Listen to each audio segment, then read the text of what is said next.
ओम शांति। भगवत गीता श्लोक क्लास में आज 8 प्रश्नों के उत्तर का टॉपिक है और आज के क्लास से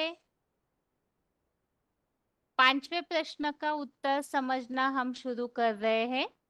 पतित पावनी गंगा नहीं है तो शंकर के ऊपर विराजमान क्यों है। इस प्रश्न का उत्तर समझने के पहले अभी तक के क्लासेस में हम 3 प्रश्नों के उत्तर समझ चुके हैं। तो उन तीनों प्रश्नों के उत्तरों को एक बार संक्षेप में देख करके फिर आज के नए प्रश्न का उत्तर समझना शुरू करते हैं। सबसे पहला प्रश्न, परमात्मा सर्वव्यापी नहीं तो एक व्यापी कहाँ है। 8 प्रश्नों के उत्तर के लिए हमने समझा था लगभग 8-10 साल पहले इस प्रश्न के बोर्ड वगैरह टंगा करके सर्विस के हिसाब से इस तरह से शुरुआत की हुई थी, जिसमें एडवांस पार्टी के द्वारा ये प्रश्न बताए गए थे। तो 8 प्रश्नों में से ही ये पहला प्रश्न है और सारे 8 प्रश्नों के उत्तर जो है वो एक ही बात को स्पष्ट करते हैं, भगवान का परिचय।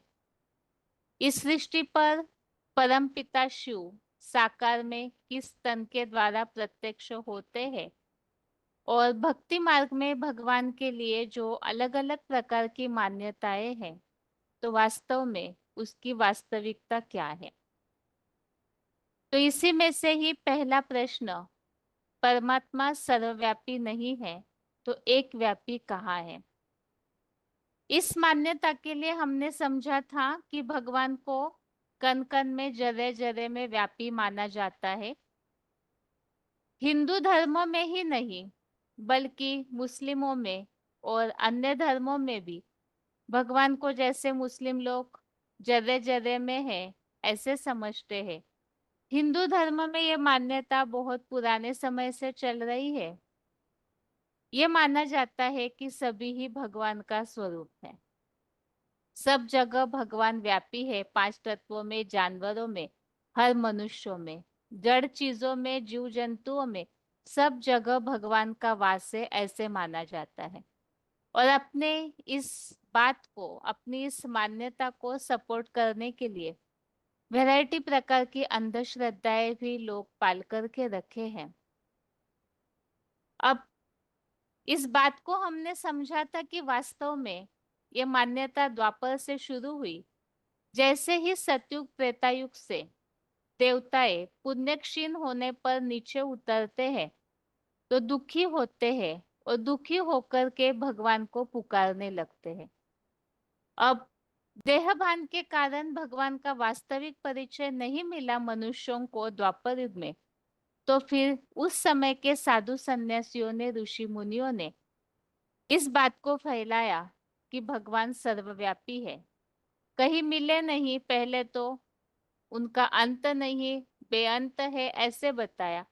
अब फिर भी मनुष्य जब पीछे पड़े तो इस तरह से बताया गया कि वो सभी में ही है, क्योंकि जो चीज नहीं मिलती है तो इस तरह से बताया गया कि हम सभी में ही भगवान है। अब ये मान्यता किस तरह गलत है उसे समझने के लिए ही चित्र के द्वारा हमने कुछ प्रमाण समझे थे कि भगवत गीता में काफी सारे श्लोक ऐसे आए हुए हैं जिससे ये बात स्पष्ट हो जाती है कि भगवान सर्वव्यापी नहीं है। जिसमें विशेषकर 7वें अध्याय का 12वां श्लोक, जिसमें स्पष्ट किया है कि भगवान सर्वव्यापी नहीं है। और अध्याय 9 का श्लोक नंबर 4, इसमें भी स्पष्ट किया हुआ है कि एक भगवान के द्वारा ही यह सृष्टि विस्तारित होती है बीज के रूप में, लेकिन फिर भी मैं उन सब पत्तों पत्तों में, टहनियों में व्यापी नहीं हूँ। इसके अलावा जो साधु संत सन्यासी भगवान सर्वव्यापी कहते हैं, शिवोहम कहते हैं, फिर वो खड़ताले बजाकर किसके नाम का भजन करते हैं, पतित पावन आओ कर कर किसको बुलाते हैं? तो इससे ये बात तो स्पष्ट है कि जो स्वयं भगवान का भजन करके उन्हें आह्वान कर रहे हैं, तो वो स्वयं भगवान का स्वरूप कैसे हो सकते हैं? भक्ति मार्ग में मंदिर, मस्जिद, गुरुद्वारों में, तीर्थ स्थानों में जो धक्के खाते हैं, तो इससे ही स्पष्ट है कि अगर स्वयं भगवान है, भगवान हम में भी व्यापी है, आसपास सब जगह चराचर में, जड़ चेतन सब में भगवान है, तो तीर्थ यात्राओं में, मंदिर मस्जिदों में धक्के खाने की आवश्यकता ही क्या है? स्वयं स्वयं की पूजा कर लेनी चाहिए। इसके अलावा हमने इस बात को भी समझा था, भगवान सर्वव्यापी क्यों नहीं हो सकते? भगवान जो है ज्ञान गुणों के भंडार है। ओ धर्म पिताओं ने, बड़े बड़े महात्माएं, ऋषि मुनियों ने भी अहिंसा का पाठ पढ़ाया, किसी को दुख नहीं देना बताया। फिर भला भगवान सब में व्यापी होकर इस तरह से हिंसाचार, अत्याचार, भ्रष्टाचार जैसे पाप कर्म कैसे कर सकते हैं? आज की दुनिया में, विशेषकर कलयुगांत में जो बुरा हाल दिखने में आ रहा है दुनिया में, क्या इन सब बुरे कर्म करने वाले पापाचारियों में भगवान का वास कहा जाएगा? परमात्मा या भगवान ये शब्द तो बहुत रिगार्ड से मनुष्य लेते हैं, तो क्या ऐसे पापियों में भगवान का वास माना जा सकता है? स्पष्ट उत्तर है नहीं। अर्थात ही भगवान इन सब में व्यापी नहीं है, क्योंकि भगवान पाप कर नहीं सकते, ना करवा सकते हैं। इसके अलावा आज की दुनिया में सब जन्म, मृत्यु, जरा, व्याधि, इन सब से, अर्थात जन्म, मृत्यु, बूढ़ापा, बीमारियां, इन सब से दुखी परेशान है। अब प्रश्न आता है कि भगवान जो सदैव आनंद, सुख, शांति के सागर है, पवित्रता के सागर है, वो भला बीमार कैसे हो सकते हैं? क्या उन्हें बुढ़ापे का दुख सताएगा? उत्तर है नहीं। अब नहीं तो फिर आज की दुनिया में तो सभी मनुष्य इन सब घटनाओं से गुजरते ही है, जन्म मृत्यु के चक्र में तो आते ही है, कर्म बंधनों में फंसे हुए है ही। तो फिर उन सब में भगवान व्यापी कैसे हो सकते हैं? इसी तरह से चित्र में जो दिखाया है, लोहा में, लोहा को अग्नि में डाला है, तो अग्नि का गुण लोहे में आ जाता है, वो पूरा लाल होता है, पिघल जाता है। इसी तरह से यहाँ बात है संग के रंग की। जहाँ गुणी होगा, वहां गुण अवश्य नजर आएगा। गुणी अर्थात परमात्मा, वो अगर मनुष्य आत्माओं में व्यापी होते, तो उनका गुण जो है, अखूट ज्ञान गुण सागर है, तो उनके गुण मनुष्य मात्र में दिखने में जरूर आने चाहिए। वो तो दिखने में आते नहीं, बल्कि मनुष्य तो आज विकारों से भरे पूरे हैं, अवगुणों से भरे पूरे हैं।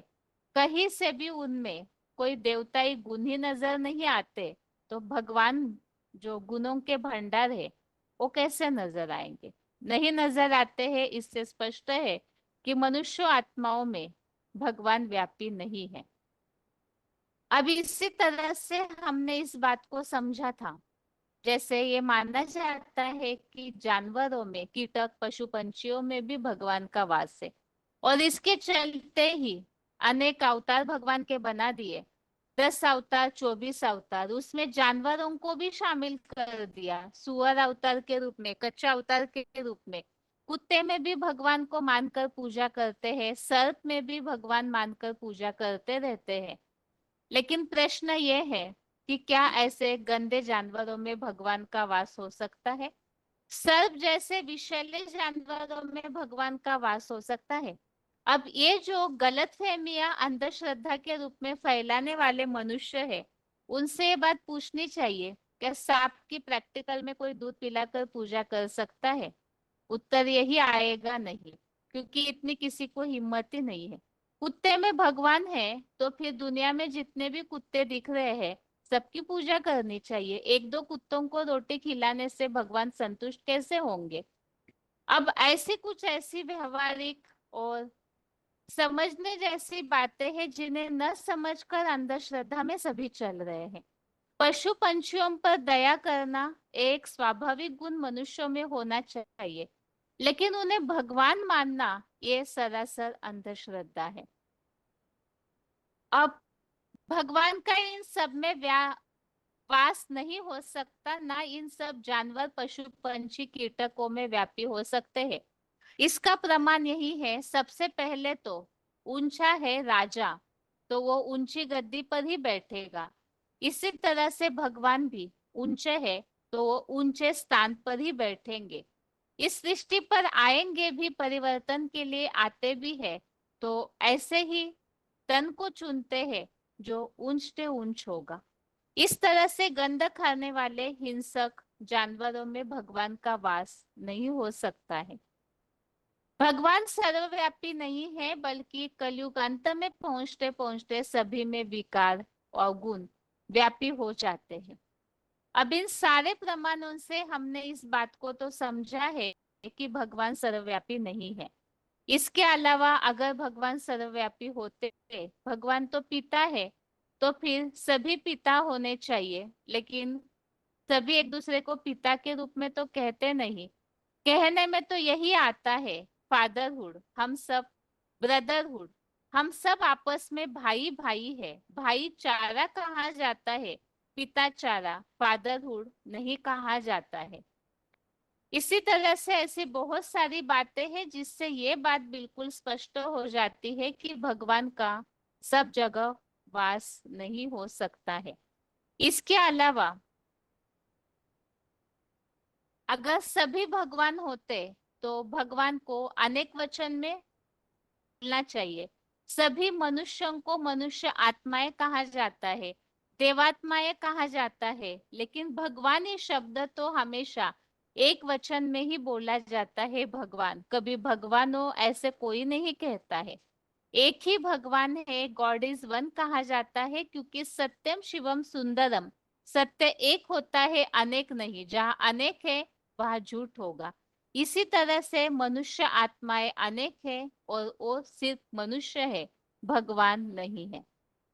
अब इस प्रश्न के बाद हमने इस बात को भी समझा था कि भगवान जो है, ये मान्यता कहाँ से शुरू हुई, तो द्वापर युग से। इसके अलावा भक्ति मार्ग की जो गीता है, जिसकी टीकाएं निकलने लगी, तो उसके कारण ही विभूति योग में जो बातें बताई गई है, उस बात को गलत रीति से समझा गया। विभूतियों में जैसे कहा गया है, जानवरों में जैसे सिंह को बताया, नदियों में गंगा मैं हूँ ऐसे बताया, पंछियों में मयूर मैं हूँ ऐसे बताया। तो इस सब से विभूति योग में कई सारी जगह इस तरह बताया है, मैं हूँ। तो ये समझा गया कि इन सब में भगवान का वास है। अब भगवान सर्वव्यापी तो नहीं, लेकिन अनेक व्यापी ठहराए गए। जैसे सारी नदियों में तो भगवान का वास नहीं है, लेकिन नदियों में गंगा में भगवान है। ऐसे ही सारे जानवरों में भगवान का वास नहीं, लेकिन जानवरों में सिंह के रूप में भगवान है। सारे पक्षियों में भगवान नहीं, लेकिन मोर के रूप में भगवान का वास है। तो भी भगवान अनेक व्यापी सिद्ध हो रहे, लेकिन विभूति योग में ही इस बात को बिल्कुल स्पष्ट किया गया है कि वास्तव में ये जो विभूतियां है, इनमें भगवान का वास नहीं माना जा सकता है। 10वें अध्याय में सब जगह मैं हूं ऐसे भले बताया गया, लेकिन श्लोक में, अध्याय में सबसे अंतिम श्लोकों में इस बात को बताया गया है। एक तो ये जो श्लोक बताया है कि इतने सारे विस्तार को जानने की क्या आवश्यकता है, अथवा बहु नेतेन किम ज्ञातेन तवार्जुन विष्टभ्यहम मिदम कृष्णम एकांक्षेन स्थितो जगत। तो भगवान ने अर्जुन को बताया कि ये विभूतियां जो इतनी सारी है, इन सब को जानने की क्या आवश्यकता है, क्योंकि मैं इस सृष्टि पर एक अंश से टिका कर स्थित हूँ।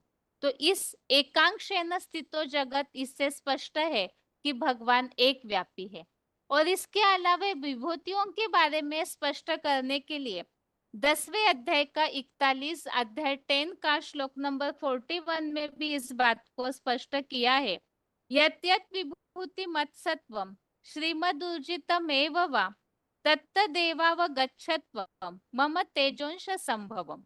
इस श्लोक में ये बात स्पष्ट की है कि जितने भी इस सृष्टि में ऐश्वर्यवान प्राणी है, श्रेष्ठ बुद्धियुक्त शक्तिवान प्राणी है, उन सबको मेरे योग ऊर्जा के तेज के अंश से उत्पन्न हुआ जान। तो इसमें इस बात को बिल्कुल स्पष्ट किया है कि ये जो विभूतियां है वो मेरे तेज के अंश से उत्पन्न हुए हैं, योग ऊर्जा से उत्पन्न हुए हैं। अर्थात स्पष्ट है कि विभूतियों में भगवान का वास नहीं, न ही भगवान है, बल्कि उनमें भगवान की याद की शक्ति व्यापी है। इसके लिए उदाहरण हमने समझा था, जैसे कोई पिता से अच्छा सर्वशक्तिवान पिता के गुण वाला ही बच्चा पैदा हो, तो देखने वाले ये नहीं कहेंगे कि पिता और पुत्र एक है, बल्कि ये कहेंगे कि पिता की सारी शक्ति या गुण बच्चे ने ले लिए। इसी तरह से विभूतियां वो आत्माएं हैं, जब भगवान इस सृष्टि पर आते हैं तो सभी देह भान में होते हैं, और भगवान ज्ञान योग के द्वारा आत्मा का पाठ पढ़ाकर अंदरूनी शक्ति को जागृत करके अध्यात्म के द्वारा उन आत्माओं को इस तरह से शक्तिशाली बनाने का पुरुषार्थ करवाते हैं, जिस कारण से वो आत्माएं इस तरह से योग ऊर्जा की शक्ति के द्वारा प्रत्यक्ष होते हैं। तो प्रत्यक्षता रूपी जन्म ही विभू अर्थात विशेष रूप से जन्म लेना, और उससे जन्म ली हुई आत्माएं विभूतियां कहलाई जाती है। और एक उदाहरण इसी के लिए हमने समझा था, जैसे कि सूरज से सोलर प्लेट्स के द्वारा बैटरी चार्ज होती है, और जब बैटरियां चार्ज होती है तो उससे सारे जहां भी रोशनी चाहिए, शक्ति, एनर्जी चाहिए चीजें चलाने के लिए, वो मिलती है। अब सूर्य से बैटरी ने शक्ति ली और वो प्रोवाइड करती है एनर्जी को, लाइट को, सब जगह सप्लाई करती है। अब इसका मतलब ये नहीं है कि कोई बैटरी को ही सूरज समझ बैठे। ठीक इसी तरह से आत्मा रूपी बैटरी है, और आत्मा रूपी बैटरी या आत्मा रूपी पात्र ने अपने बुद्धि में भगवान से अपनी क्षमता अनुसार पुरुषोत्तम संगम युग में शक्ति ले ली, और इस तरह से शक्ति धारण करके यह आत्मा रूपी बैटरी जो है वो चार्ज होती है और इस सृष्टि को चलाने के निमित्त बनती है। विभूति योग में अलग अलग प्रकार से जो भी बातें विभूतियों की बताई हुई है, उनकी कोई कोई एक विशेषता है जिस आधार से विभूति रूपी आत्माएं भगवान के सृष्टि संचालन के कार्य में मददगार बनती है। इसके लिए भी 10वें अध्याय में जो श्लोक आया हुआ है, जो अर्जुन ने इस बात को बताया है, वक्तुमर्हस्य शेषेण दिव्याह्यात्म विभूतयः याभिर्विभूतिभिर्लोकान् इमांस्त्वान् वाप्य तिष्ठसि। इस श्लोक में अध्याय 10 के 16 में इस बात को बताया है कि विभूतियों के द्वारा स्वर्ग आदि लोकों को फैलाकर आप परम धाम में अव्यक्त होकर के बैठ जाते हो। तो ये जो विभूतियां है, इनके द्वारा सृष्टि का संचालन होता है, लेकिन जो सूर्य में शक्ति है वो सब में तो हो नहीं सकती, इसीलिए सब मिलकर के सृष्टि का संचालन भले करते, लेकिन भगवान की शक्ति लेकर के ही। तो इसीलिए ये विभूतियां भगवान के बच्चे हैं, न कि भगवान है। तो ये बात तो और स्पष्ट हो गई, न ही भगवान सर्वव्यापी है, न ही भगवान अनेक व्यापी है। तो फिर प्रश्न आता है, भगवान आखिर कहाँ है और कौन है? भगवान सर्वव्यापी नहीं, अनेक व्यापी नहीं, तो जरूर एक व्यापी है। और वो एक व्यापी भगवान का स्वरूप कौन है, इसे समझने के लिए ही हमने समझा था, भगवत गीता के कई श्लोकों के द्वारा ये बात स्पष्ट होती है कि वास्तव में भगवान का एक व्यापी स्वरूप महादेवी है।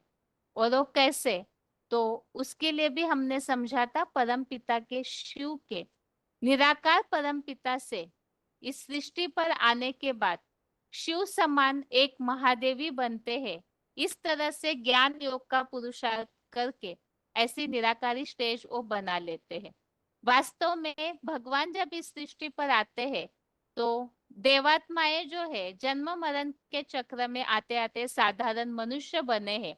तो शंकर भी इसी तरह से साधारण मनुष्य ही होते हैं, लेकिन भगवान को तुरंत ही पहचान करके, क्योंकि उनमें जन्म जन्मांतर की भक्ति की ऐसी भावना कूट कूट के भरी है, ज्ञान के ऐसे संस्कार भरे हुए हैं कि अंतिम जन्म में भगवान भी उन्हें उठाते हैं और भगवान के ज्ञान को समझ करके वो आत्मा सबसे पहली अपनी स्थिति बना लेती है। जैसे स्कूल में कोई मॉनिटर है तो उसकी होशियारी देखकर उन्हें मॉनिटर बनाया जाता है। इसी तरह से सृष्टि को संचालन करने वाला हीरो पार्टधारी जो भगवान को इस तरह से भगवान के गुण से समान बन जाते हैं। समान बनना अर्थात भी हमने समझा निराकारी स्टेज को धारण करना, साकार शरीर होते हुए भी महादेव अर्थात तो साधारण पुरुषार्थी ही इस तरह से शिव समान निराकारी बनते हैं जैसे इंद्रियों का उन्हें कोई भान नहीं रहता है। इसीलिए शंकर महादेव का ही यादगार शिवलिंग के रूप में दिखाया जाता है, जिसे भगवत गीता में अव्यक्त मूर्तिना के रूप में कहा है। और वही एक व्यापी स्वरूप सारे सृष्टि में मान्यता वाला है। इसे समझने के लिए हमने समझा था जैसे परमपिता शिव की निराकार की मान्यता सारी सृष्टि में है, निराकार के रूप में सब धर्म वाले मानते हैं। ऐसे ही सृष्टि में हीरो पार्टधारी पहला पुरुष सारे मनुष्य सृष्टि का बीज महादेव जिन्हें जगतम पितरम कहा जाता है, तो वो भी सब धर्म में एडम आदम आदिदेव आदिनाथ के रूप में माने जाते हैं, अर्थात सृष्टि के पहले पुरुष के रूप में माने जाते हैं। और वही एक व्यापी स्वरूप भगवान का है भी। और इसीलिए ही भक्ति मार्ग में वो ऐसे एकाकार हो जाते हैं कि शिव और शंकर को भक्ति मार्ग में मिला करके एक किया जाता है। इससे ही स्पष्ट है कि वही भगवान का एक व्यापी स्वरूप है। ऐसे कई सारे प्रमाण समझे थे, बाकी इस प्रश्न के उत्तर को समझने के लिए संक्षेप में इस बात को हमने समझा है। और इसी से जुड़ा हुआ दूसरा प्रश्न जो हमने समझा था, शिव शंकर अलग अलग है तो एक कैसे हो गए, कारण बताए। तो भक्ति मार्ग में इस बात को इस तरह से समझा जाता है कि वास्तव में शिव और शंकर एक ही है। भक्ति मार्गीय लोगों से किसी से भी अगर सुनेंगे तो शिव के मंदिर में जाना है यही कहते हैं, शिवालय ही कहते हैं, शिवलिंग ही कहते हैं। और उनसे यदि पूछा जाए कि शिवालय कहते हैं फिर वहां शंकर की मूर्ति क्यों रखी हुई है, शंकर को ही शिव माना गया है। हालांकि यह वास्तव में शिव और शंकर ये दोनों अलग अलग है। अगर एक होते तो फिर शिवलिंग को शंकर लिंग क्यों नहीं कहते हैं। मंदिर में जब जाते हैं तो शिवालय ही क्यों कहते हैं, शंकरालय क्यों नहीं कहते हैं। शंकर के मस्तक पर एक तीसरा नेत्र दिखाया जाता है जिसे शिव नेत्र कहा जाता है। अब शंकर महादेव के मस्तक पर वो नेत्र है तो फिर शंकर का नेत्र कहना चाहिए, लेकिन उसे शिव नेत्र क्यों कहा जाता है। तो इन सब बातों से ऐसे कई उदाहरण हमने समझे थे जिससे ये बात स्पष्ट हो जाती है कि वास्तव में शिव और शंकर अलग अलग है। अब वो अलग अलग है तो उन्हें एक क्यों किया गया है, तो इसके लिए भी हमने कारण समझा था कि वास्तव में एक व्यापी स्वरूप में ही इस बात को स्पष्ट किया। और शंकर जो है परम पिता शिव इस सृष्टि पर आते हैं तो इस तरह से पुरुषार्थ करते हैं जो शिव और शंकर एक हो जाते हैं। एक होना एकाकार होना अर्थात ऐसी स्थिति से एकाकार हो जाते हैं। शंकर अलग हस्ती है इसीलिए ही शंकर को ध्यान मग्न अवस्था में बैठा हुआ दिखाया जाता है। अगर वही भगवान का स्वरूप होते तो उन्हें पुरुषार्थ करते हुए क्यों दिखाया गया है? जरूर वो किसी की याद में बैठे हुए हैं और वो याद करते हैं परम पिता शिव की, जो निराकार है। निराकार परमपिता शिव जो है वो सभी आत्माओं से भिन्न है, जन्म मरण के चक्र में नहीं आते, अजन्मा, अभोक्ता, अकर्ता कहे जाते हैं। और शंकर जो है वो तो जन्म मरण के चक्र में आने वाली हस्ती है, इसीलिए ही शंकर को देवता कहा जाता है और परम पिता शिव भगवान है। दोनों के कर्तव्यों में भी काफी सारे अंतर है। जैसे शंकर महादेव को विनाशकारी दिखाया जाता है और परम पिता शिव को कल्याणकारी कहा जाता है। परम पिता शिव जो है वो निराकार है, सत्यम शिवम सुंदरम कहा जाता है। कभी भी सत्यम शंकरम सुंदरम नहीं कहते हैं। तो जरूर परम पिता शिव अलग है, वो परम धाम के वासी है, जिसके लिए भगवत गीता में भी उल्लेख आता है, जहाँ सूरज चांद सितारों का प्रकाश नहीं पहुंचता, वो मेरा परम धाम है। और शंकर महादेव जो है वो सूक्ष्म लोकवासी आकारी देवता है। शंकर महादेव को हमेशा देवता ही कहा जाता है और इसीलिए ही उनकी ध्यानमग्न अवस्था वाले चित्र भी दिखने में आते हैं।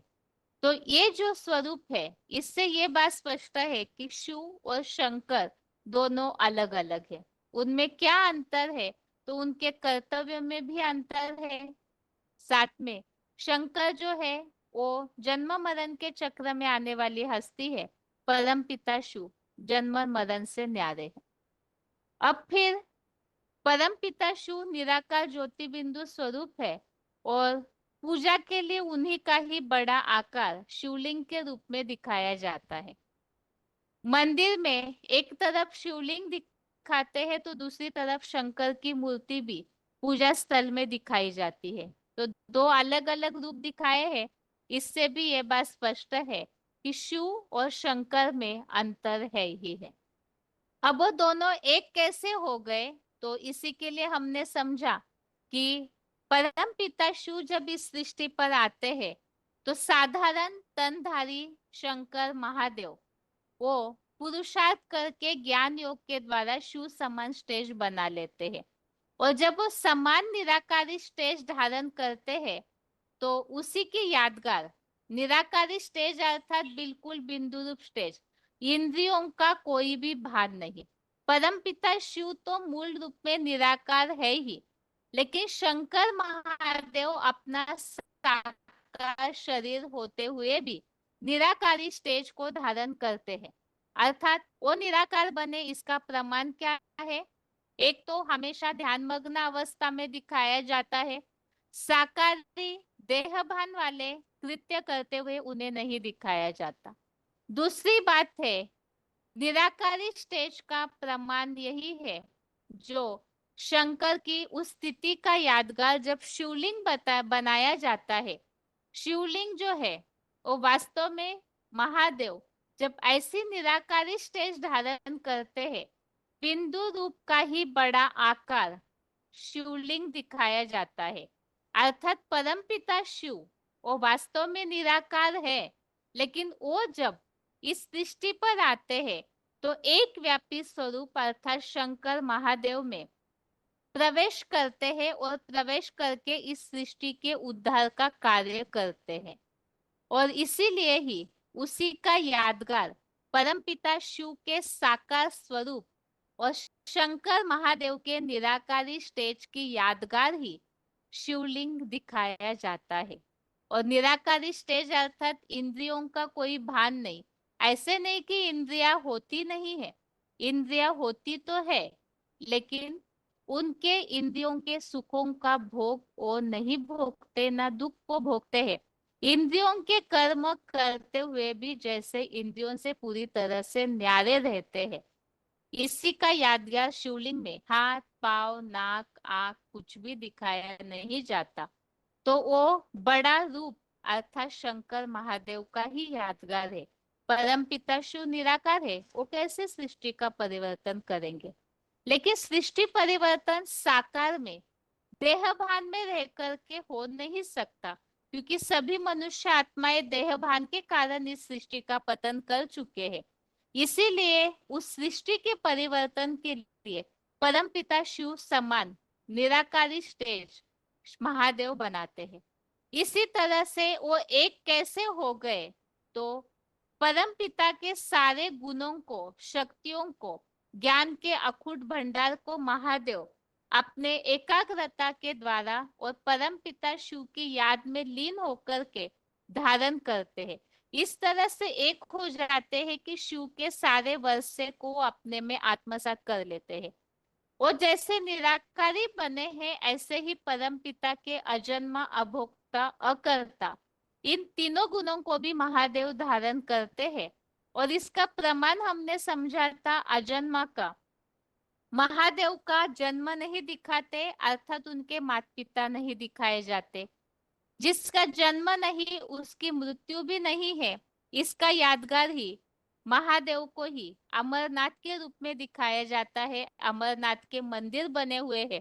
महामृत्युंजय नाम का मंत्र का जाप भी करते हैं मृत्यु से बचने के लिए। तो अमरनाथ के रूप में जन्म मृत्यु से परे महादेव बन जाते हैं। और इसीलिए ही सृष्टि के आदि में भी उन्हीं से ये सृष्टि शुरू होती है, जिसके लिए अव्यक्त मूर्तिना के द्वारा ये संसार विस्तार को पाता है। और 9वें अध्याय के 7 नंबर श्लोक में इस बात को बताया है, कल्पक्षय पुनस्ताने कल्पादो विसृजाम्य हम। इस अव्यक्त मूर्तिना के द्वारा सारे नए सृष्टि का विस्तार होता है, शुरुआत होती है, और कल्प के अंत में सारी सृष्टि उनमें ही समाज भी जाती है। तो इसीलिए ही जो शुरुआत करने वाला भी है, जो अंत करने वाला भी है, तो जरूर वो जन्म मृत्यु से परे होना चाहिए, और है भी। ऐसे ही दूसरा गुण हमने समझा था अभोक्ता का। परम पिता शिव तो अभोक्ता है ही, इसीलिए अजन्मा भी है। शंकर महादेव भी अभोक्ता बनते हैं, अर्थात सुखों का भोग भोगते नहीं। इसका प्रूफ महादेव को हमेशा कैलाश पहाड़ पर दिखाया जाता है। कोई भी प्रकार के देवताई आभूषण धारण नहीं किए, बिल्कुल वैरागी स्टेज। और स्वर्ग में कभी भी महादेव को नहीं दिखाया जाता है, और दुखों को भी वो नहीं भोगते। इसका प्रमाण हमने समझा था। दुखों की शुरुआत कहाँ से होती है? पाप से। पाप कर्म का फल दुख है। और पाप की शुरुआत कहाँ से होती है? तो बताया कामेश क्रोधेश रजोगुण समुद्भवम।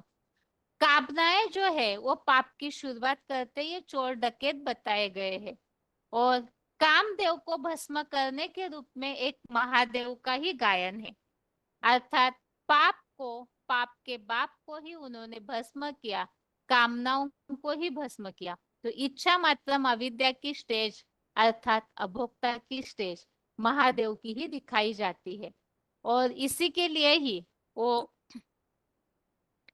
अभोक्ता और अजन्मा भी है, तो अनंत भी दिखाए जाते हैं। शिवलिंग के रूप में जो उनकी यादगार अव्यक्त मूर्तिना भगवत गीता में कही गई है, जिसके लिए शास्त्रों में कथा आती है लिंगोद्भव की, जिसका अंत और आदि ब्रह्मा और विष्णु जी भी खोज नहीं पाए। तो वो आदि अनादि भी है और अनंत भी है। इसीलिए ही संसार का विनाश करता काल, कालो अस्मि के रूप में महादेव को ही माना जाता है। इसी तरह से अजन्मा, अभोक्ता और अकर्ता भी उन्हें कहा गया है। अकर्ता अर्थात कर्म का कोई भी लेप छेप न लगना, ऐसी आत्मिक स्टेज जिसके लिए भगवत गीता में कहा है सारे विनाश का, सृष्टि का विनाश करने पर भी उन पर पाप नहीं चढ़ता, क्योंकि आत्मनिष्ठ स्वरूप निष्ठ व्यक्ति जो है वो सारे संसार की हत्या भी कर दे तो भी उन पर पाप नहीं लगेगा, क्योंकि देहभान वालों को ही पाप चढ़ता है। और वो पूरे निराकारी स्टेज में रहकर सृष्टि के परिवर्तन के निमित्त बनते हैं। तो इसीलिए ही उन्हें अकर्ता के रूप में भी माना गया है। अब इस तरह से शंकर महादेव परमपिता शिव के तीनों गुणों को धारण करके समान बन जाते हैं, और इसीलिए ही जब सारी दुनिया के सामने ये स्वरूप कलयुग अंत में प्रत्यक्ष होता है, तो उस समय कोई भी पहचान ही नहीं पाएंगे कि शिव और शंकर अलग है, क्योंकि परमपिता शिव को प्रैक्टिकल में इस सृष्टि पर प्रत्यक्ष करने के और निमित्त बनते हैं। इसीलिए ही कहा गया है सदगुरु मिला दलाल। तो सारी सृष्टि को मिलाने के परमपिता शिव के निमित्त वो महादेव ही बनते हैं। तो जैसे परमपिता शिव बाप है, टीचर है, सदगुरु है, इसी तरह से महादेव जो है वो ज्ञान योग के भंडार को अपने में धारण करके परमपिता शिव के ये तीनों संबंधों को भी सृष्टि के लिए इस तरह से बनते हैं। बाप के रूप में अव्यक्त मूर्ति ना बनते हैं, जगतम पितरम कहे जाते हैं, और इस तरह से योगीश्वर बनते हैं जो सारी सृष्टि को सामने योगीश्वर के रूप में, वो उदाहरण के रूप में है, और साथ में सदगुरु के रूप में सारी सृष्टि की सदगति करने के भी महादेव निमित्त बनते हैं। तो इसीलिए वो एक व्यापी स्वरूप भी है, और वही शिव समान बनते हैं। इसीलिए शिव और शंकर को एक किया है, वास्तव में वो अलग है। इसके अलावा अभी अभी हमने जो टॉपिक या तीसरा प्रश्न पूरा किया है, आत्मा सो परमात्मा नहीं है, तो आत्मा सो परमात्मा गायन किसका है। इस तीसरे प्रश्न को भी हमने इस तरह से समझा है कि सर्वव्यापी की मान्यता की तरह ही इस तरह से माना गया है कि सभी आत्माएं जो है वो भगवान का स्वरूप है। सभी में ही परमात्मा माना गया, ब्रह्मास्मि शिवोहम, ऐसी ऐसी मान्यताएं आद्य शंकराचार्य जी के द्वारा फैलाई गई। और इस बात को इसी तरह से भी बोला जाता है कि सभी आत्माएं भगवान का अंश है। वास्तव में इन सब मान्यताओं को किस तरह से गलत है, इससे ही हमने इस प्रश्न के उत्तर में समझा है। ना ही आत्माएं भगवान का अंश है, और आत्माएं सभी भगवान में लीन होती भी नहीं। ऐसे माना जाता है कि सभी आत्माएं परमात्मा में लीन हो जाती है, तो आत्मा सो परमात्मा बन जाते हैं। और अपने इस बात को सपोर्ट करने के लिए ऐसे बताया जाता है, जैसे भगवान सागर है, सागर से पानी उठाया चुल्लू भर और फिर सागर में मिला दिया, तो वो सागर में मिक्स होता है। ऐसी आत्माएं भी भगवान में मिक्स हो जाती है, लीन हो जाती है। अब ये सारी मान्यताएं किस तरह से गलत है, उसे ही हमने इस टॉपिक में समझा। वास्तव में सभी आत्माएं सो परमात्मा नहीं हो सकते, क्योंकि परमात्मा को निर्लेप कहा जाता है, और आत्माएं निर्लेप नहीं है। आत्माओं पर देह भान का लेपछेप चढ़ता है। अध्याय 13 का श्लोक नंबर 20-21, इन दोनों श्लोकों में भी इस बात को स्पष्ट किया है कि आत्मा प्रकृति के तीन गुणों को भोगती है, और इन तीन गुणों को भोगने के कारण, देह भान के सुखों को भोगने के कारण सदसद्योनि जन्मसु अर्थात जन्म मरण के चक्र में आती है। तो परमात्मा तो जन्म मरण के चक्र से न्यारे है, तो भला आत्माएं परमात्मा कैसे हो सकती है। दूसरी बात हमने समझी, आत्माएं भगवान का अंश नहीं है बल्कि वंश है, क्योंकि अगर सागर में से आत्मा ही भगवान सागर है और आत्माएं उनका अंश है, तो जैसे सागर के चुल्लू पानी में वही खारापन होगा जो पूरे सागर में है, अर्थात सागर का गुण उस पानी में आना चाहिए। ऐसे ही भगवान का अंश आत्माएं है, तो भगवान के गुणों का भंडार, उसमें से गुण आत्माओं में दिखने में आने चाहिए, बल्कि वो दिखने में आते ही नहीं। इस बात को भक्ति मार्ग के लोग इससे सपोर्ट करके बोलते हैं कि हमारे अंदर भगवान तो है लेकिन वो छुप के बैठे हैं, मर्ज है, इसीलिए हमें समझ में नहीं आता, और हमें उन्हें इस तरह की बातों से इमर्ज करना है। अब आत्माएं क्या पावरफुल हो गई भगवान से, जो आत्माओं के शरीरों में, मनुष्यों के शरीर में रहकर भगवान दब के बैठेंगे। क्योंकि जहां अगर दूध में चीनी घोली जाएगी तो उसका मीठा छिप नहीं सकता, हीरे को कोयले में डाल भी दिया जाएगा तो भी अपनी चमक मारना नहीं छोड़ेगा। और भगवान के लिए तो कहा जाता है वो हजारों सूर्यों से तेजोमय है। तो भला उनकी रोशनी मनुष्य आत्माओं के आगे क्या कम हो जाएगी जो छुप के बैठेंगे भगवान।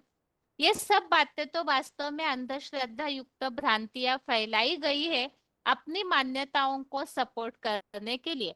क्योंकि ऐसे कहकर पाप करते जाते हैं मनुष्य और कहते हैं हमसे भगवान करा रहे हैं। वास्तव में भगवान न पाप कराते हैं न सबके अंदर बैठे हुए हैं।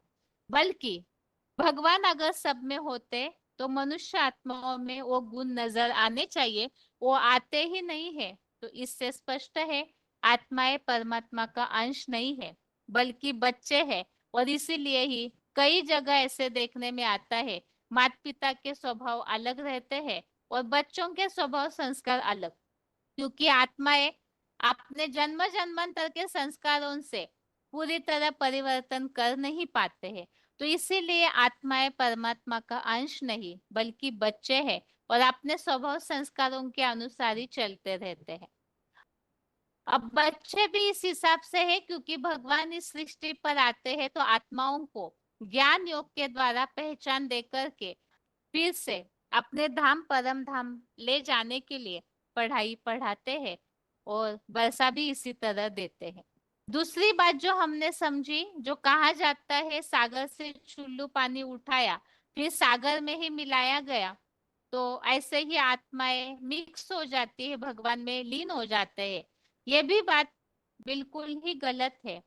क्योंकि अगर आत्माएं भगवान में मिल जाएगी तो आत्माओं का अस्तित्व हमेशा के लिए नष्ट हो जाएगा। लेकिन हम तो इस बात को गीता के आधार से समझे हैं आत्मा अजर अमर अविनाशी है, अनादि है। तो इससे स्पष्ट है आत्माओं का अस्तित्व कभी भी गायब हो नहीं सकता और वो इस सृष्टि रूपी रंगमंच पर आने के लिए बंधी हुई है।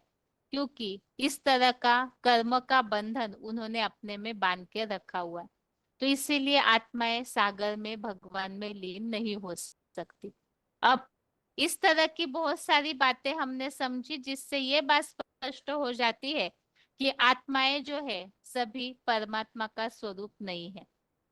और इसी बात को समझने के लिए हमने इसका उत्तर समझा कि आत्मा सो परमात्मा ये किसका गायन है। तो इसके लिए ही हमने समझा था कि परम आत्मा इस शब्द से ये बात स्पष्ट हो जाती है कि परम अर्थात ही श्रेष्ठ ते श्रेष्ठ, अर्थात ही जैसे सभी आत्माएं इस सृष्टि रूपी रंगमंच पर आत्माएं जो है एक्टर्स है और इन सबके बीच में कोई ऐसी हीरो पार्टधारी आत्मा है जो परमात्मा बनती है। परम पिता शिव जब इस सृष्टि रूपी रंगमंच पर आते हैं तो ऐसे हीरो पार्टधारी के द्वारा कार्य करते हैं जो परम आत्मा बनते हैं।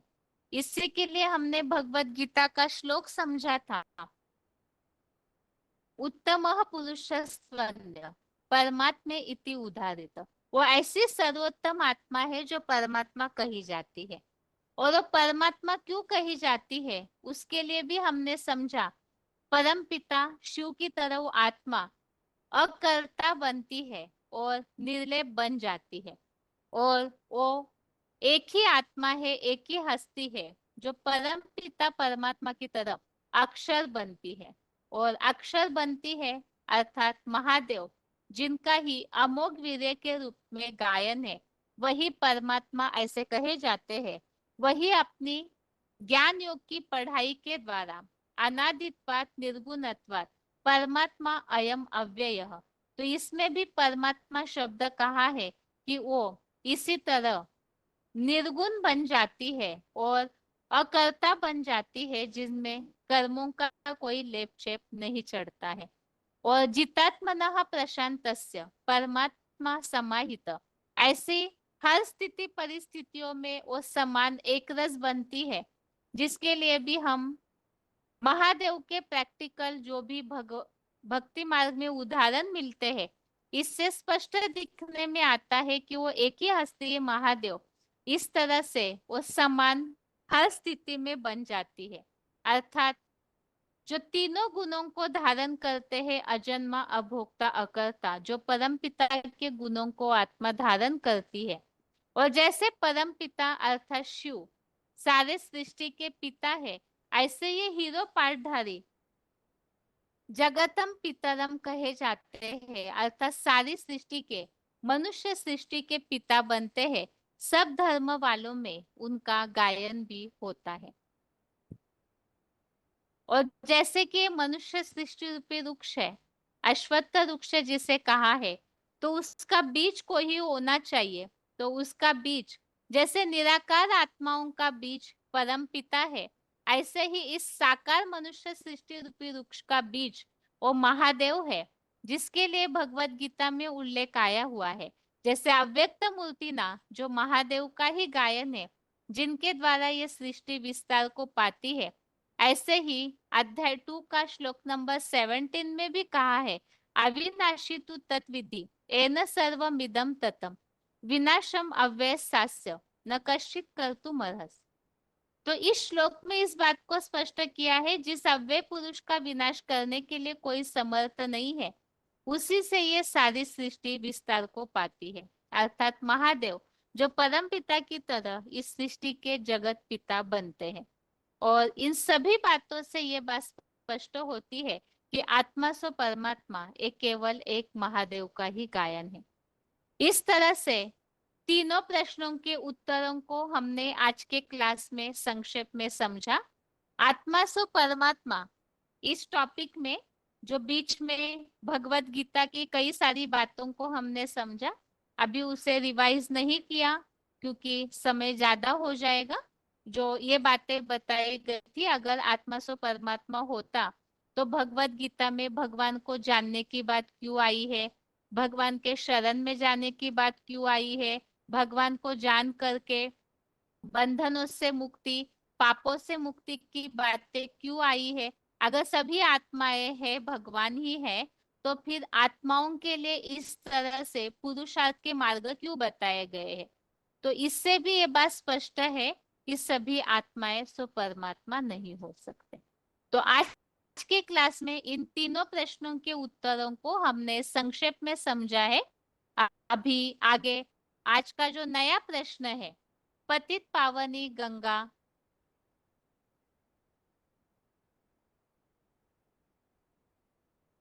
पतित पावनी गंगा नहीं है तो शंकर के ऊपर अर्थात शंकर के जटाओं पर विराजमान क्यों है।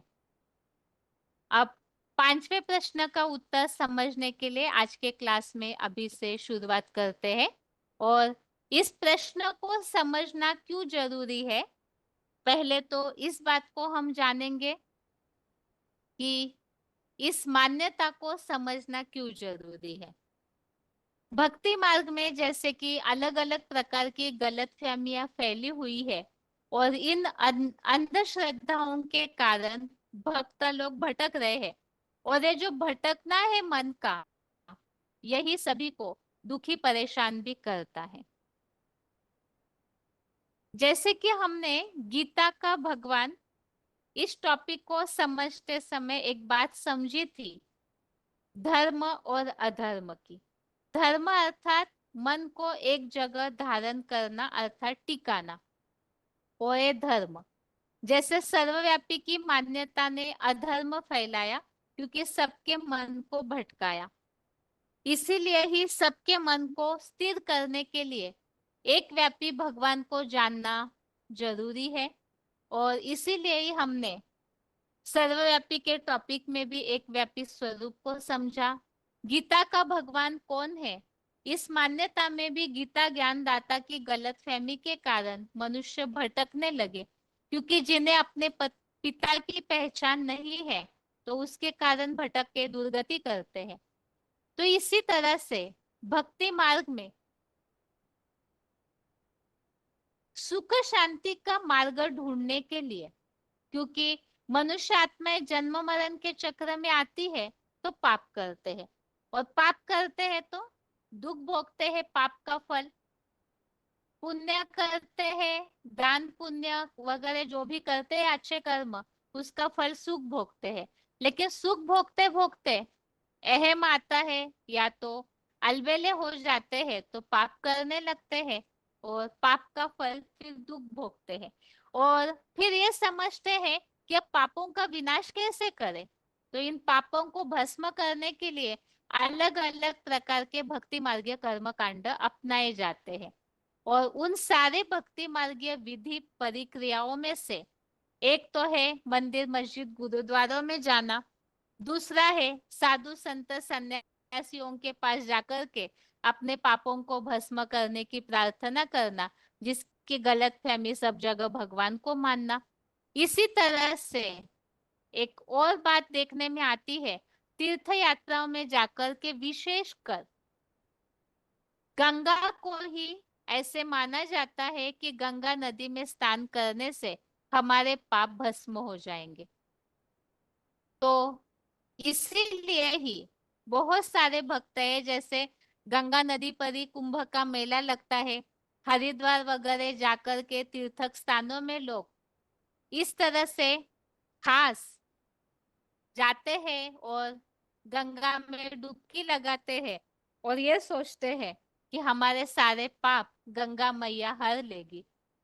ऐसे ही ये भी माना जाता है, गंगा जल को लेकर के आते हैं लोग अपने साथ, और ये सोचते हैं कि जब कोई मरता है तो उनके मुख में गंगा जल डालना चाहिए, ताकि उनके प्राण निकल जाए, उनका उद्धार हो जाए, जो कुछ भी पाप किए होंगे मृत्यु के पहले वो सारे विनाश हो जाए, अच्छा जन्म मिले।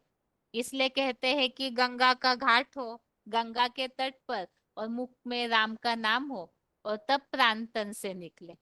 ऐसी विविध प्रकार की मान्यताएं गंगा नदी के बारे में मानी जाती है, और इसी के कारण से पतित पावनी गंगा माना जाता है। और ऐसे हजारों लोग हैं, लाखों लोग हैं जो कुंभ मेले में हो या ऐसे भी स्नान करने के लिए गंगा नदी में जाते हैं। अब इस बात को ही हमें इस प्रश्न के द्वारा समझना है, क्या गंगा वास्तव में पतित पावनी है? दूसरी बात, गंगा नदी जो है उसको एक देवी के रूप में दिखाया जाता है।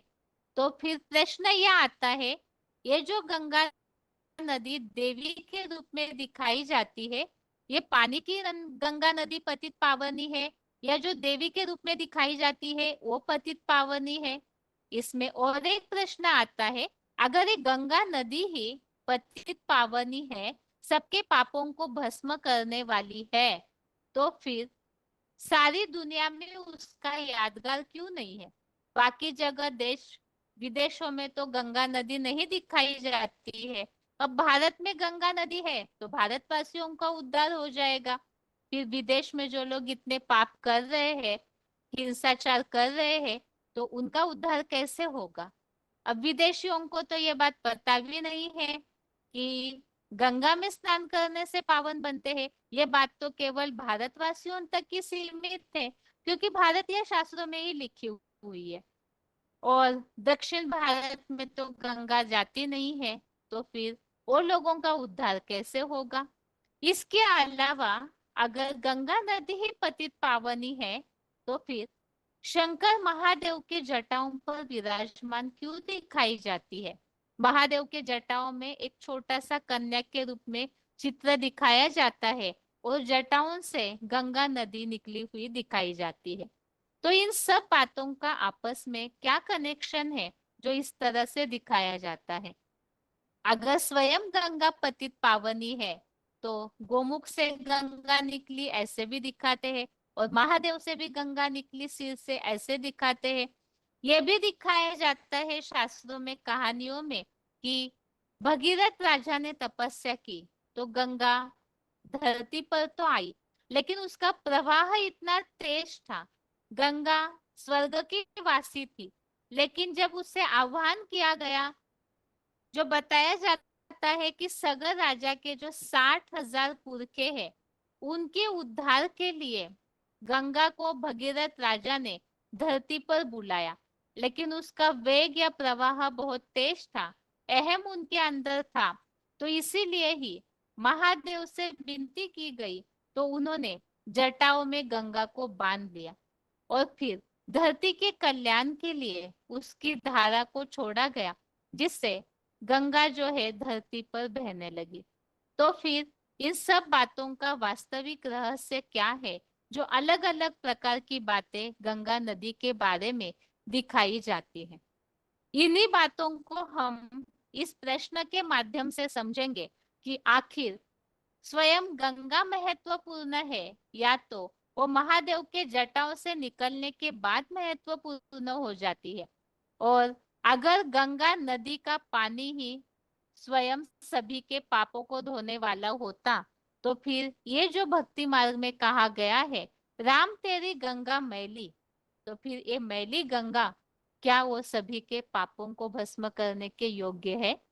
दूसरी बात, आजकल तो गंगा नदी के अंदर सब जगह का कूड़ा कचरा, नदियों नालों का पानी, कंपनियों का पानी छोड़ा जाता है। अब इतने सारे लोग स्नान करते हैं, तो उसमें गंगा जो है इतनी मैली हो जाती है, जो गायन बन गया भक्ति मार्ग में, राम तेरी गंगा मैली।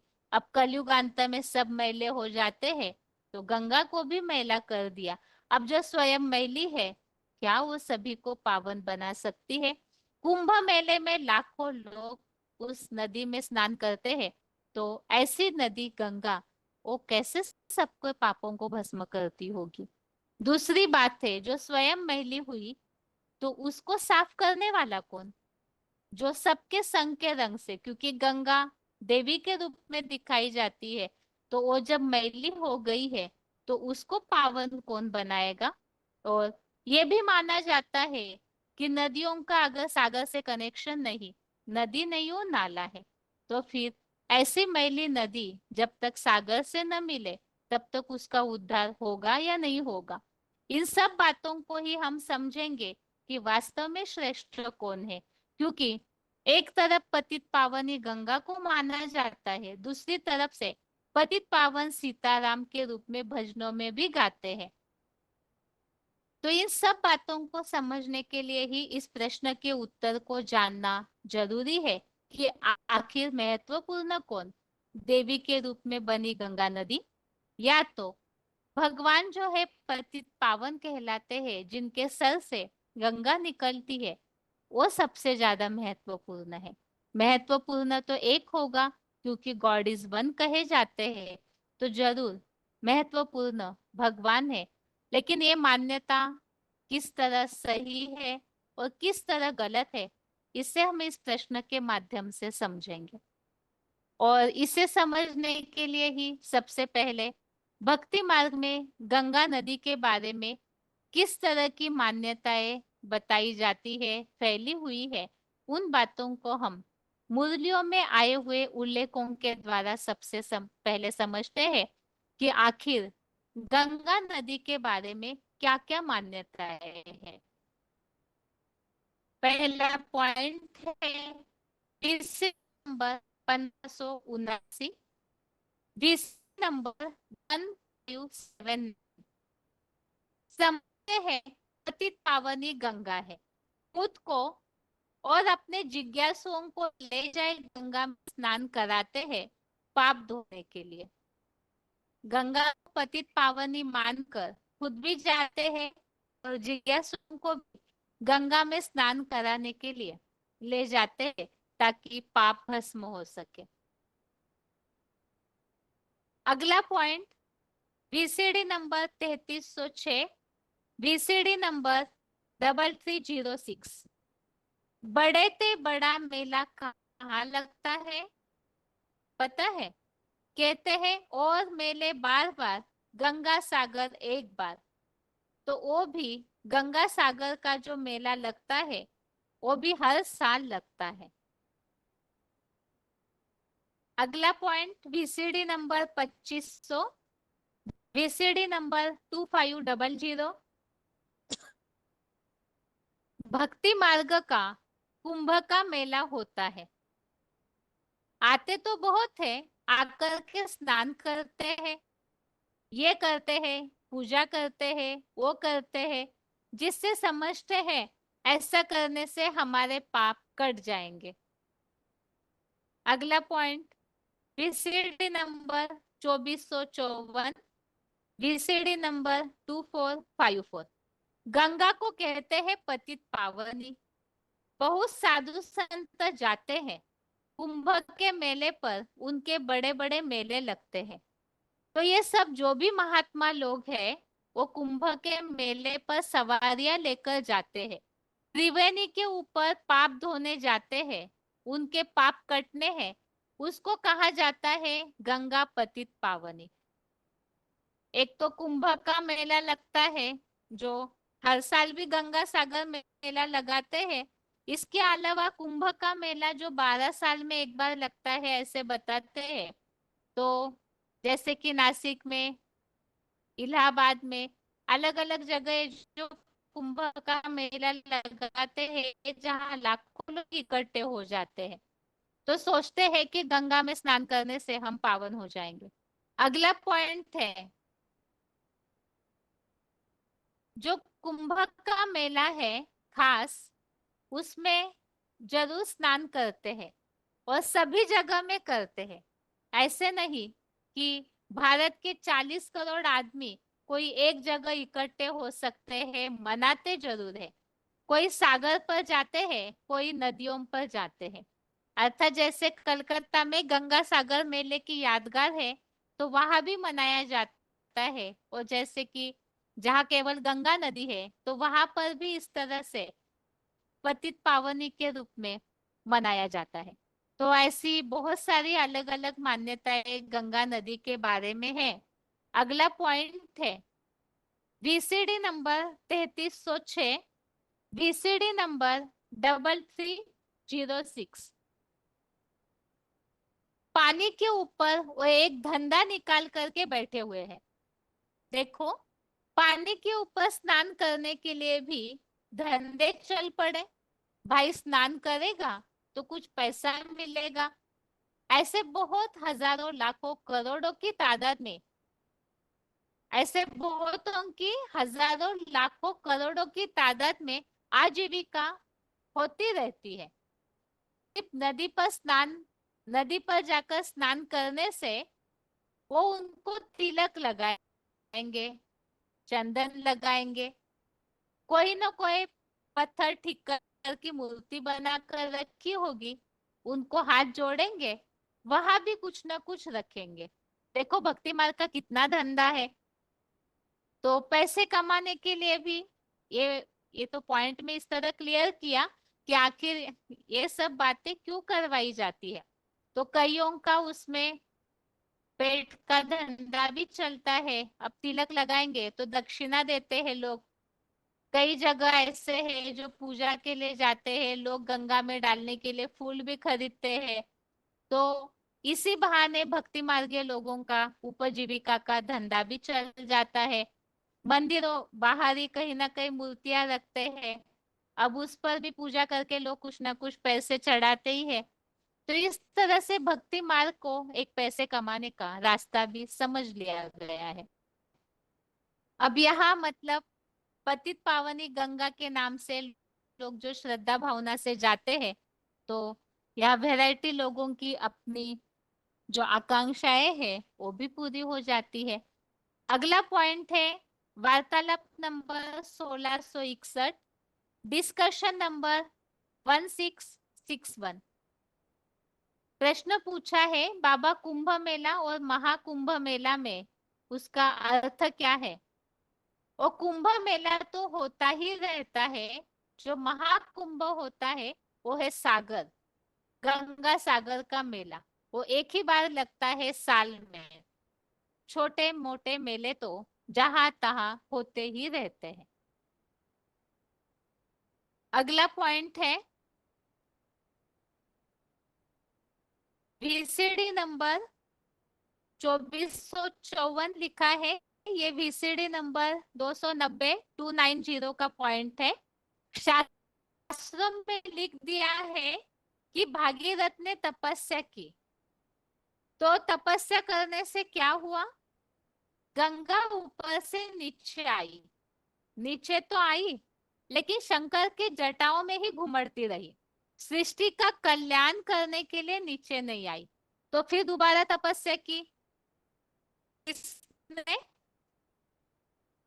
भाग- भागीरथ ने दोबारा तपस्या की तो वो जटाओं में से गंगा बाहर निकल करके पृथ्वी वासियों के उद्धार के लिए नीचे आई। तो भक्ति मार्ग में गंगा किस तरह नीचे आई, उसे पतित पावनी क्यों कहा जाता है, ये बात यहाँ से शुरू हुई जो अभी हमने समझा कि सगर राजा के जो 60,000 पुरखे हैं, जो कपिल मुनि को गुस्सा आया उनके गलत कर्मों से, तो 60,000 पुरखों को भस्म कर दिया गुस्से से। तो इसीलिए ही फिर भगीरथ राजा उन सारे पुरखों का उद्धार करने के लिए तपस्या करते हैं और गंगा को धरती पर बुलाते हैं। तो इसीलिए माना जाता है जैसे उन 60,000 पुरखों का उद्धार हुआ, उनके पाप भस्म हो गए, तो इसी तरह से गंगा सबके पापों को भस्म करने वाली के रूप में मानी जाती है। अब भक्ति मार्ग में कुछ कहावतों के रूप में भी गंगा की मान्यता है, जैसे कि मन चंगा तो कटौती में गंगा। Discussion number 1271। अगला पॉइंट, बीसीडी 1537, 1537। गंगा का तट हो और गंगा जल मुख में हो। जब कोई मरते हैं तो गंगा जल पिलाते हैं। जैसे ऐसे करते हैं ना कि पहले से ही जो गंगा में स्नान करने जाते हैं वो भर भर के कैनों में वो पानी लेकर आते हैं और अपने घर में रखते हैं। जब भी कुछ होता है तो पानी को छिड़कना, कोई मरता है तो उसके मुख में पानी डालना। कई सारी वैरायटी बीमारियों में भी मानते हैं कि गंगा का जो पानी है उद्धार करता है। तो इस तरह से ये मान्यता है कि गंगा का तट हो, गंगा जल मुख में हो, जब कोई मरते हैं तो गंगा जल पिलाते हैं। अब ये अंधश्रद्धा है इतना तक बढ़ी हुई है कि कोई ना कोई नदियों के किनारे ले जाकर के भी गंगा का पानी समझ करके लोगों का उद्धार करने के लिए चल पड़ते हैं। तो ऐसी बहुत सारी मान्यताएं इस तरह से होती है। अगला पॉइंट है वीसीडी नंबर 2454, 2454। देखो बंगाल में भी देखा है क्या करते हैं, जाकर के वहां जब मरते हैं तभी गंगा जी के कंठे पर मरते हैं। वो गंगा जी बड़ी जो है वहां जाकर के वो उनको पानी में डाल देते हैं। फिर क्या बोलते हैं, बोल हरि बोल, बोल हरि बोल। मतलब गंगा के नदी के किनारे जाकर के हरि बोल का नारा लगाते हैं। कई तो गंगा की ही जय जयकार भी करते हैं ताकि पापों से मुक्ति मिले। अगला पॉइंट, बीसीडी नंबर 500, 500। गौमुख का गायन क्यों है भक्ति मार्ग में? गौमुख से क्या निकली? किसी ने कहा गंगा, किसी ने कहा दूध। अब मुख से दूध थोड़े ही निकलता है, गोमुख से गंगा निकली। तो गंगा नदी के कहाँ से शुरुआत हुई, इसके लिए भी इस तरह से मान्यता है कि गोमुख से गंगा निकली। और कई जगह जो माना गया है शंकर की जटाओं से निकली।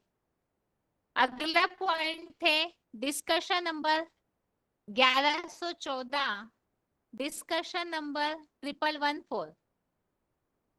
गंगा निकलती है ब्रह्मा के कमंडल से और विष्णु के चरणों में गिरती है, फिर चरणों से निकल करके फिर शंकर के मस्तक पर आती है। तो इस तरह से गंगा किस तरह से धरती पे आती है स्वर्ग से, उसके बारे में इस तरह से कहानी बताई जाती है कि ब्रह्मा जी के कमंडल में गंगा थी और फिर विष्णु के चरणों में गिरती है और वहां से निकलकर फिर शंकर के मस्तक में आती है। अभी ये जो भक्ति मार्गीय मान्यताएं अभी हमने पॉइंट्स के द्वारा पढ़ी है, समझी है, उससे ही अभी और भक्ति मार्ग में किस तरह से मान्यता है गंगा स्नान का महत्व, उसे पॉइंट के द्वारा सुनते हैं। BCD number 3370, BCD number 3370, 19 minute 19 minute के बाद से लिया हुआ पॉइंट। और भक्ति मार्ग का प्रचार दुनिया में कितना है,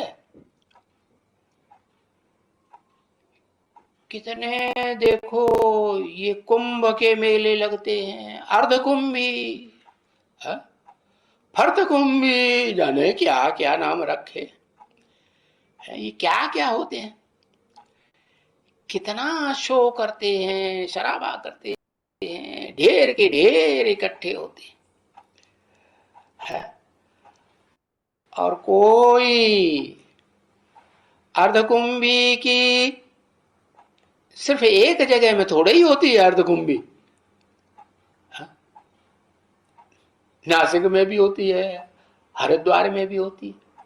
भले बड़ा कुंभ का मेला जो लगता है वो नाम दिया है प्रयाग, प्रकष्ट याग माने यज्ञ, जहां बड़ा यज्ञ होता है, उसका नाम क्या है, अंग्रेजी में नाम क्या है प्रयाग का, मालूम है?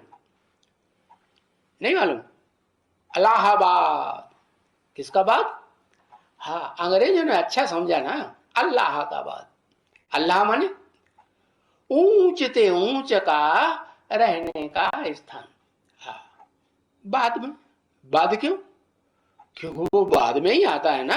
हाँ, तो हद में तो वो हुआ जो भक्ति मार्ग वालों का है, बेहद में कहां है? प्रयाग, जहां प्रकृष्ट यज्ञ ज्ञान यज्ञ रचा जाता है,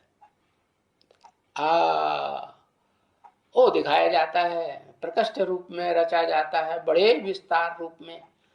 वो तो फिर कपिल मुनि की काम्पिल्य नगरी दिखाई जाती है ना। हाँ, तो बताया वो प्रयाग तो एक ही जगह होता है? हाँ। बाकी तो छोटे छोटे अर्धकुंभी पड़ती ही रहती हैं।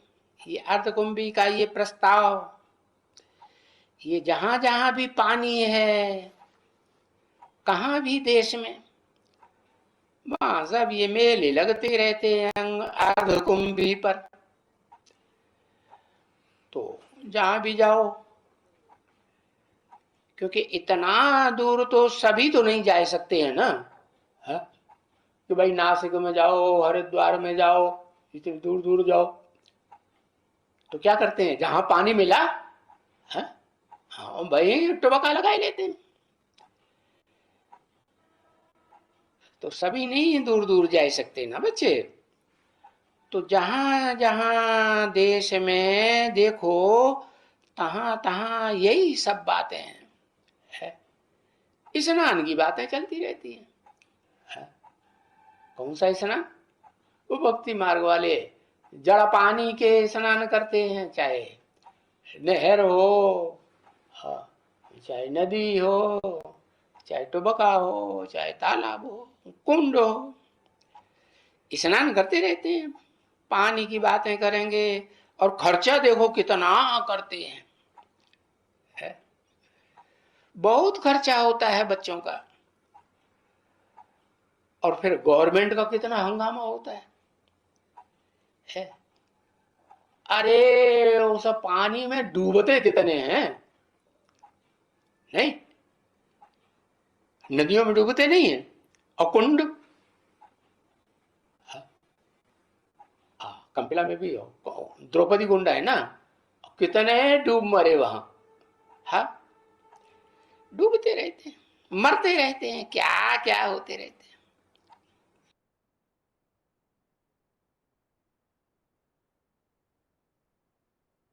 यहाँ जैसे भक्ति मार्ग की मान्यताओं के बारे में बताया है, किस तरह से कुंभ मेला, अर्ध कुंभ, अब यहाँ नदियों के पास, नहरों के पास जाकर के भी स्नान करते रहते और ये सोचते ऐसे गंगा में स्नान करने से हम पावन बनेंगे।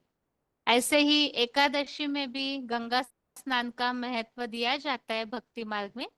इसी का ये पॉइंट है VCD नंबर 1992, 1992, 44 मिनट 44 मिनट्स के बाद से लिया हुआ पॉइंट।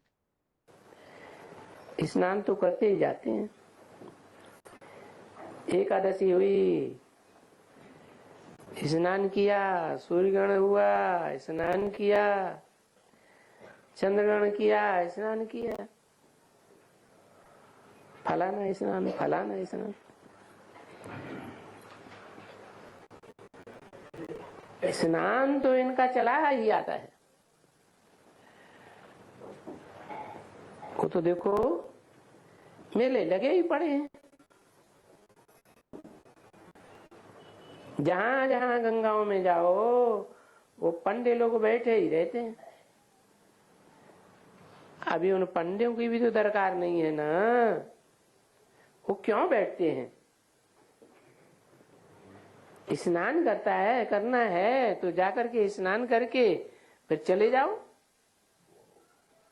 फिर वो पंडा तिलक देंगे।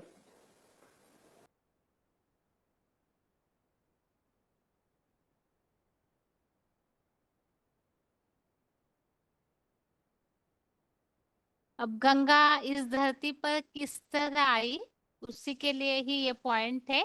भगीरथ ने तपस्या करके धंधा गंगा जो है धरती पर लाई। भागीरथ ने तपस्या करके गंगा धरती पर लाई। बीसीडी नंबर 579, 8 मिनट्स के बाद से लिया हुआ पॉइंट। अच्छा, फिर उधर भारत में कहते हैं कि भागीरथ ने गंगा लाई।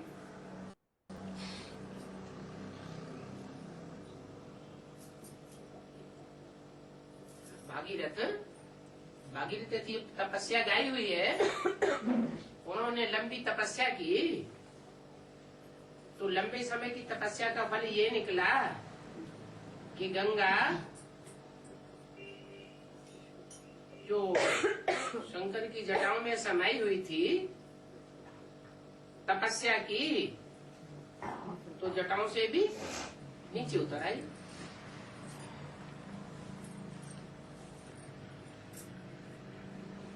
किधर कहते हैं? उधर कहते हैं। उधर माने किधर?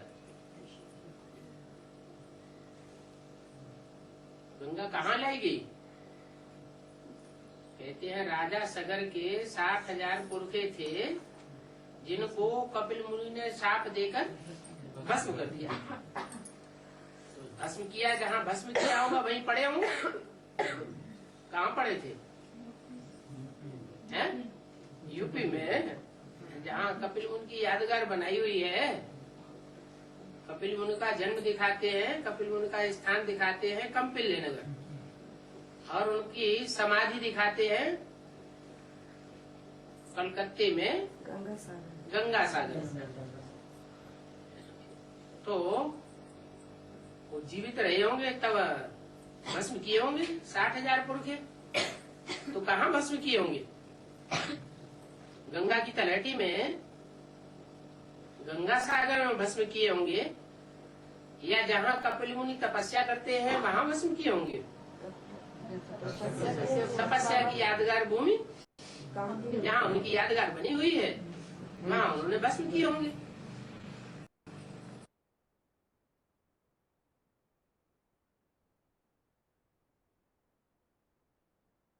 इस तरह से हमने आज के क्लास में भक्ति मार्ग में गंगा नदी की किस तरह से मान्यताएं हैं उन बातों को समझा।